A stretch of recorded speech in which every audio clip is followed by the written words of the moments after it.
السلام عليكم ورحمة الله تعالى وبركاته. كيف راكم دايرين؟ كنتمنى تكونوا بخير على خير كما دائما وبصحة جيدة ان شاء الله. المهم هذا الفيديو هذا غادي نكملوا على لا ناتوراليزاسيون بار ديكري، وغادي نقول لكم هنايا في الفيديو هذا ان شاء الله شنو هما لي بييس افورنير، يعني لي بييس اللي نوجد باش بور دوموندي لا ناسيوناليتي فرونسيز بار ديكري. وغادي ندوزو لهاد لي بييس. شنو هما لي بييس يعني اللي ضروريين واللي خصنا يعني نديرهم بعين الاعتبار باش نجمعوهم، وكيبقاو على شاك ديبارتمون، على شاك ديبارتمون، على شاك بريفكتور. يعني كل بريفكتور كتطلب واحد، يقدر تطلب لكم من غير يعني هاد لي دوكيومون هادو اللي غادي نقول لكم، زائد واحد اخرين على حسب كل سيتياسيون ديال اي واحد. ممكن انا نطلب لكم يعني ورق واحد اخرين اللي تزيدوهم في الملف ان شاء الله. المهم انا غادي نقول لكم يعني غير الورق المهمين يعني الضروريين اللي كيطلبوهم في بوغ لا ناتوراليزاسيون بار ديكري. وان شاء الله يكون هذا الفيديو هذا مفيد لكم. بالنسبه لي دوكيومون غادي نقول لكم وغادي نكتب لكم ان شاء الله كل دوكيومون بالعربيه، غادي نقولهم انا بالفرنسي ولا بالعربيه، المهم ما عارفاش. المهم كل دوكيومون غادي نكتب لكم ان شاء الله الترجمه ديالو بالعربيه في الفيديو. يلا نخليكم مع الفيديو، وما نساوش كما دائما بالنسبه للناس اللي كيدوزوا الفيديو ديالي لاول مره كنقول لكم مرحبا بكم والف مرحبا في الفيديو ديالي. يلا ندوزو لي دوكيومون شنو هما.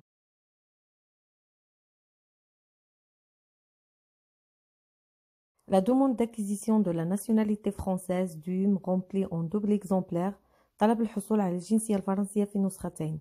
هاد الطلب هذا كتجيبوه من لا بريفكتور، وقيلا فيه 7 ديال الوراق، وكديروه من نسختين، كتعمروا كاع لي دوني وكتسنيوه، وقيلا كاين سيناتور وصافي. ان تابغ فيسكال دو 55 اورو، طابع جبائي من 55 اورو. تامبر راه كل واضح شنو هو التامبر. Une photocopie recto verso de votre titre de séjour en cours de validité. نسخة من بطاقة الإقامة سارية المفعول.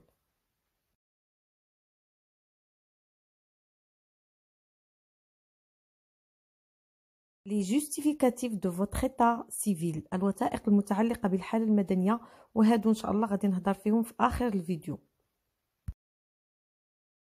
Les justificatifs de votre domicile et de vos ressources ainsi que votre situation fiscale en photocopie.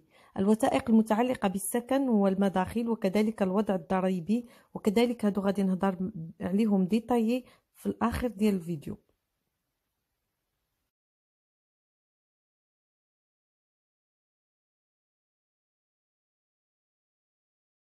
Le diplôme ou l'attestation justifiant votre niveau de connaissance de la langue française. الدبلوم أو الشهادة التي توضح المستوى المعرفي للغة الفرنسية، وهذا إن شاء الله غادي ندير فيديو خاص بالنسبة للدبلوم والاتستاسيون اللي كتبين شنو هو النيفو ديالك ديال الكونيسونس ديال لا لونغ فرونسيز.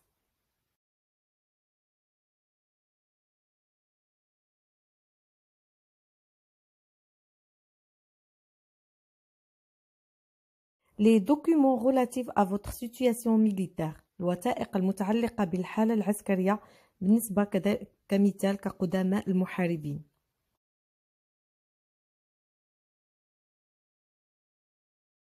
Les justificatifs de votre situation familiale. الوثائق المتعلقة بحالتك العائلية، وكذلك غنهضر فيهم في آخر الفيديو. Deux photographies d'identité format 35-45 mm portant votre nom, prénom et date de naissance. في الظهر ديال التصاور هما صورتين شمسيتين، وفي الظهر ديالهم غتكتبوا جميع المعلومات ديالكم. Un casier judiciaire étranger si vous résidez en France depuis moins de 10 ans. السجل العدلي من البلد الذي تحمل جنسيتها إذا كنت تقيم في فرنسا لمدة تقل عن 10 سنوات. وبالنسبة للناس اللي مقيم أكثر من 10 سنوات فلا داعي يجيبوها من البلد الأصلي ديالهم، فقط كتطلبوها من الدولة الفرنسية اللي نتوما دابا مقيمين على أراضيها. دابا غادي نهضروا على الوثائق المتعلقة بالحالة المدنية والجنسية اللي كتكون أصلية، وهما كالآتي. بالنسبة للإيتا سيفيل هي كوبي انتغرال دو فوتر اكت دو نيسونس، نسخة كاملة من عقد الازدياد مع الإشارة للاسم الكامل للأب والأم في النسخة الكاملة ديال عقد الازدياد.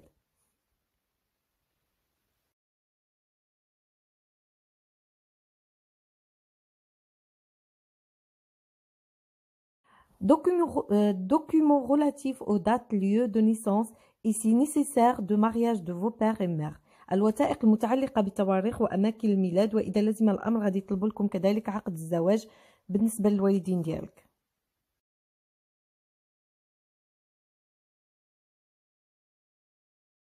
Tout document justifiant votre nationalité concernant votre pays d'origine, par exemple copie de passeport.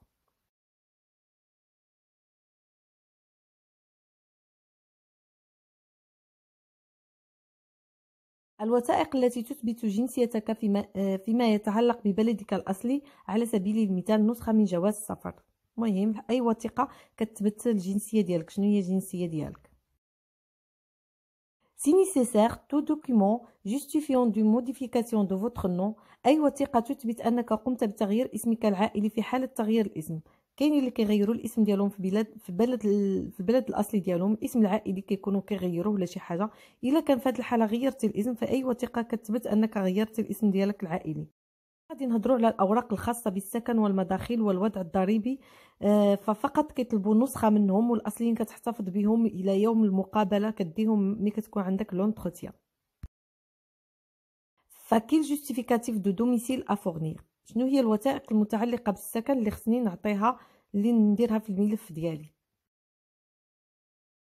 Si vous êtes locataire, contrat de location, les 3 dernières quittances de loyer, la dernière facture de téléphone ou l'électricité.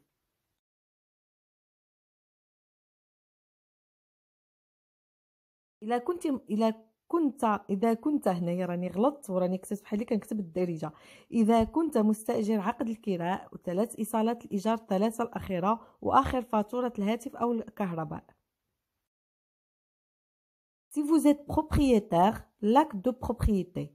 إذا كنت صاحب المنزل فقط سند الملكية بأن المنزل أنت صاحبه، زعما أنت ديالك المنزل.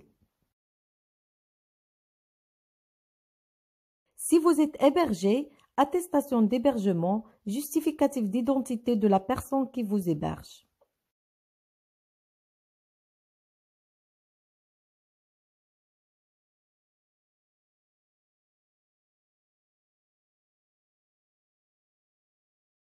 إذا كنت ضيف في منزل شخص ما، شهادة الاستضافة والبطاقة الشخصية للشخص الذي يستضيفك في منزله. سمحوا لي هنا راني كتبت بالدارجة في الأول، هي نورمالمون إذا كنت، فماشي إلا كنتي. Ressources et les activités professionnelles.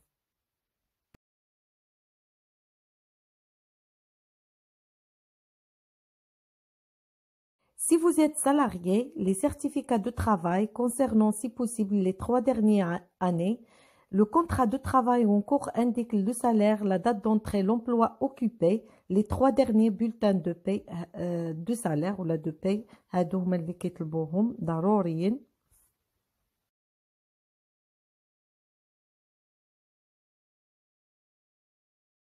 إذا كنت موظف، شواهد العمل إذا كان ممكن آخر 3 سنوات، شهادة العمل الحالية فيها مونسيوني فيها الراتب وتاريخ العمل والمهنة، و3 آخر شواهد الأجر، وهادشي اللي كاين. Si vous êtes demandeur d'emploi, les justificatifs d'inscription à Pôle emploi, les 3 derniers bordereaux de versement d'indemnité, tous les justificatifs de votre activité professionnelle si possible au cours des 3 dernières années. بالنسبه لك كنتي كتزاول شي مهنه، يعني واخا انت دوموندور دومبلوا دابا، ولكن مؤخر ديك 3 سنين اللي قبل كنتي كتزاول فيهم شي مهنه. إذا كنت باحث عن عمل، ماشي إلا كنت، راني كنكتب لكم بالدارجة. 3 آخر وثائق التعويضات، وكذلك كيطلبوا شهادة تسجيل في بول امبلوا وجميع الوثائق إلا كان ممكن لمزاولتك مهنة في 3 سنوات الأخيرة. Si vous êtes stagiaire de la formation professionnelle, une attestation de l'organisme de formation, date de début et de la fin de stage, le dernier bulletin de rémunération, les justificatifs de votre activité professionnelle si possible au cours 3 dernières années.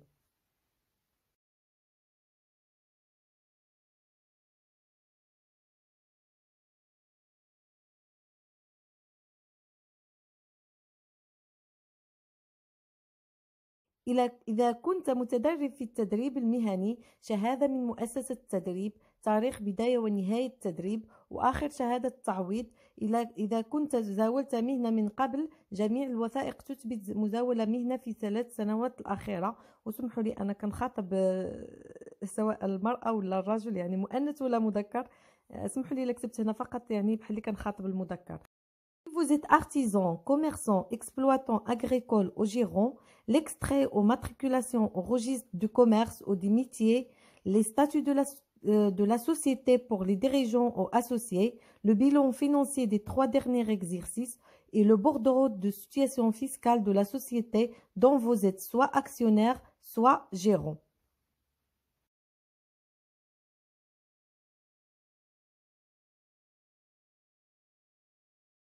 إذا كنت حرفي، تاجر، مزارع أو مدير بشركة، شهادة تسجيل في السجل التجاري أو المهني، النظام الأساسي للشركة للمديرين أو الشركاء، البيانات المالية ل3 سنوات الماضية، والحالة الضريبية للشركة التي أنت فيها إما مساهم أو مدير. وكذلك سمحوا لي راني كما قلت لكم فقط راني كنخاطب سواء المؤنث أو المذكر، هنا فقط كتبت بالمذكر. بالنسبة لune profession libérale, une copie de l'inscription à l'ordre professionnel, justificatif des ressources des 3 dernières années.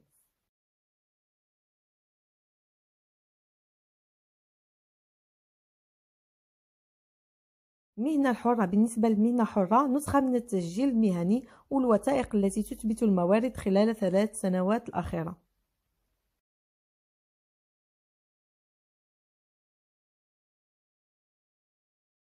Si vous êtes lycéen ou étudiant, le certificat de scolarité ou la carte d'inscription dans un établissement d'enseignement pour l'année en cours et les justificatifs des diplômes de l'enseignement supérieur obtenus en France.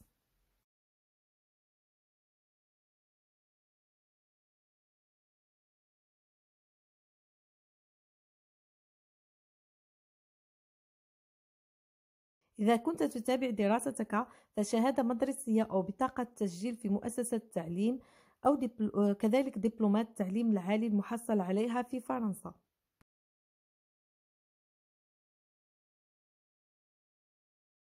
Si vous êtes boursier, une attestation indiquant le montant de la bourse. Si vous êtes pris en charge par vos parents, une photocopie de leur titre de séjour et de leur dernier avis d'imposition. Et s'ils résident à l'étranger, un justificatif des versements.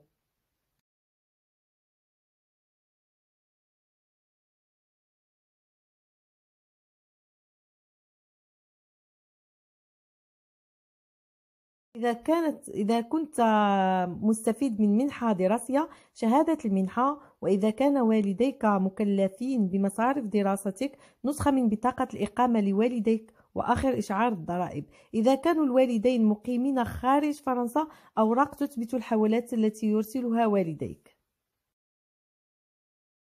Si vous bénéficiez de revenus immobiliers en France ou à l'étranger, une déclaration datée et signée précisant la nature et l'origine et l'évaluation de votre patrimoine.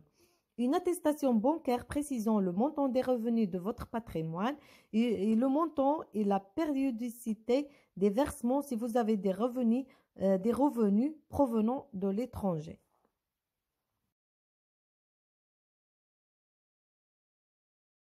إذا كنت تستفيد من دخل من عقارات تملكها في فرنسا أو في الخارج، شهادة تحدد طبيعة وأصل وقيمة ما تملك، وشهادة تحدد مبلغ مدخولات ما تملك، وكذلك مبلغ ومدة المدفوعات إذا كنت تتوصل بمداخيل من الخارج. Si vous percevez des prestations sociales, vous devez fournir le dernier bordereau de versement des allocations familiales, de l'allocation logement, de revenus de scolarité.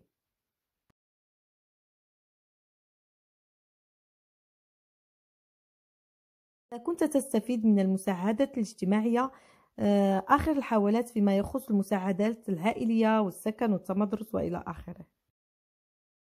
Si vous êtes retraité, titre de pension, dernier bordereau de versement de la pension, avis d'imposition ou de non-imposition des 3 dernières années, bordereau de situation fiscale portant sur les 3 années, ce document doit dater au moins de 3 mois à la date de dépôt ou d'envoi de votre dossier.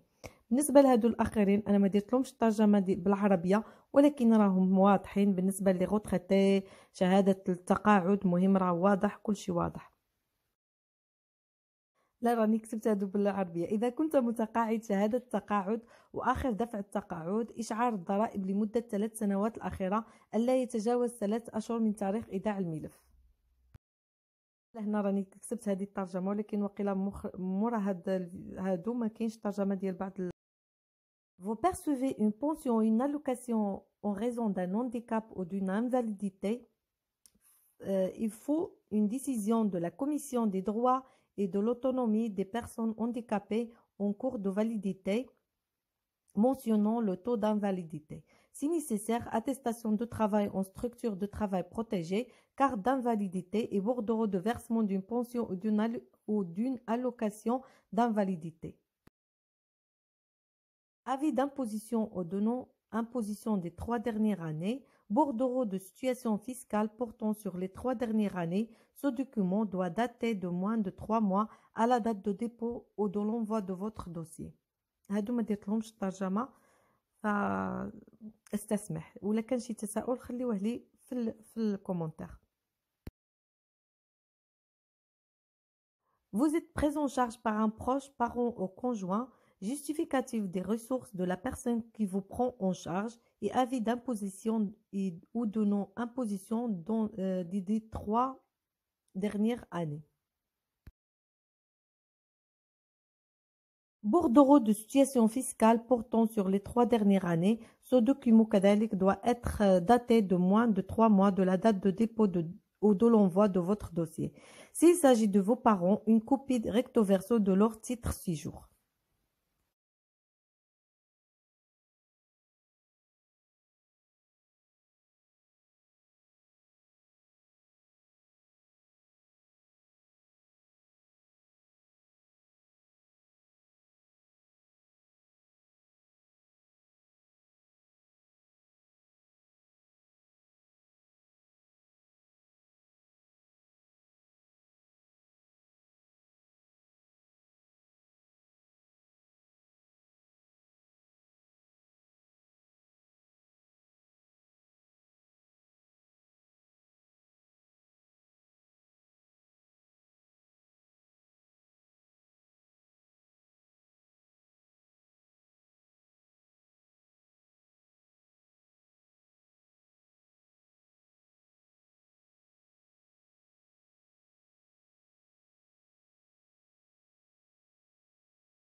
الوثائق المتعلقه بالناتوراليزاسيون بار ديكري. المهم انا كتبتهم لكم بالفرنسيه وكاين اللي ما درتلهمش الترجمه، وحاولت انني زعما نترجم لكم بالعربيه.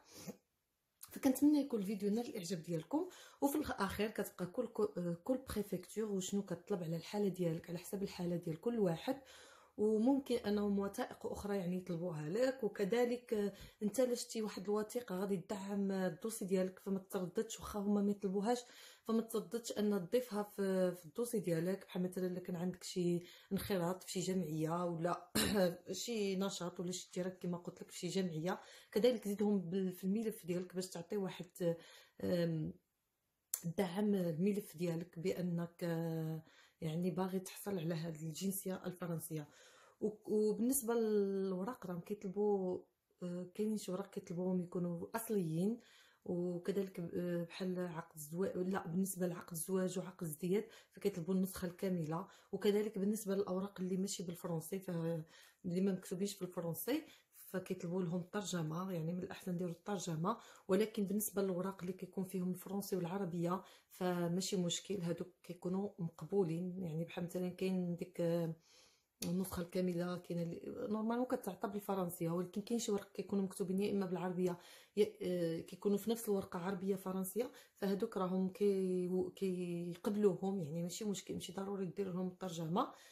وهذا الشيء اللي كاين هما لي بييس اللي كيطلبوا لكم، يعني غالبا اللي كيطلبوهم بوغ لا دوموند ناسيوناليتي فرونسيز باغ ديكري. كنتمنى هذا الفيديو يكون نال الاعجاب ديالكم وكان مفيد واحد شويه. كان شي تساؤل تخليوه لي في كومونتير، ما تنسونيش بالجيمات ديالكم بلي لايك ديالكم، وكنقول لكم شكرا.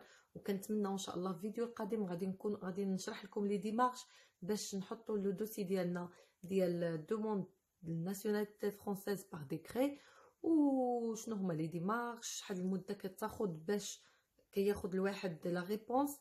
ان شاء الله غيكون فيديو ان شاء الله مقبل. المهم هادو هما لي بيس، وان شاء الله ما نكونش غفلت على شي نقطه. وكنتمنى هذا الفيديو هذا يكون نال الاعجاب ديالكم كما قلت لكم، ما نعاودش نفس الجمله. والى اللقاء ان شاء الله في فيديو اخر ان شاء الله.